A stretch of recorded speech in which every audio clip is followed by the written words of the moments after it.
जनती टीवी को स्वागत। आज मुख्य खबर।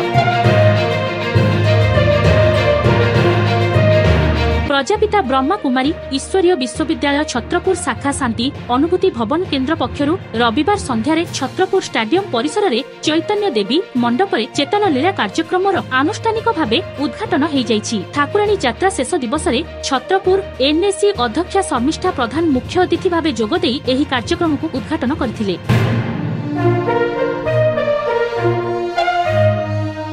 सम्मानित अतिथि रूपे देवाशीष मिश्र, डी इंदु, निश्चला रेड्डी, अरुंधति समस्त काउंसिलर माने अंशग्रहण करथिले एवं ब्रह्मा कुमारी संस्थानर सक्रिय सर्वधर्मक पिता परमात्मा शिवंक विभिन्न रूपरे जीवंत रहिथिबा ब्रह्मा कुमारी ईश्वरीय विश्वविद्यालय पक्षरु मूर्ति रूपरे कला प्रदर्शन करथिले।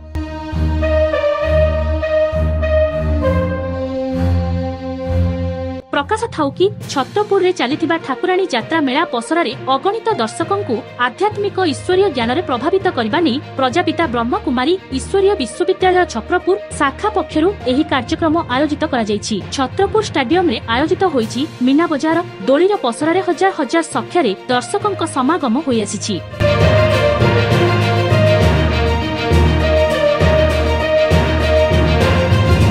यात्रा देखि दर्शक विमोहित हेबा सागकु दोली पसरार मजा नेउछंती। एही अगणित दर्शकों को आध्यात्मिक ईश्वरीय ज्ञान और ईश्वरीय संदेश और विश्वास रे प्रभावित करिबा पई छत्रपुर ब्रह्मा कुमारी संस्थान विहित पदक्षेप ग्रहण करिबा पूर्वक जीवंत मूर्ति रूपरे परिवेषण करी जनता को ईश्वरीय ज्ञान और संदेश रे आकर्षित करिबारे एक सुंदर अभिनव प्रयास आरंभ करिसंती।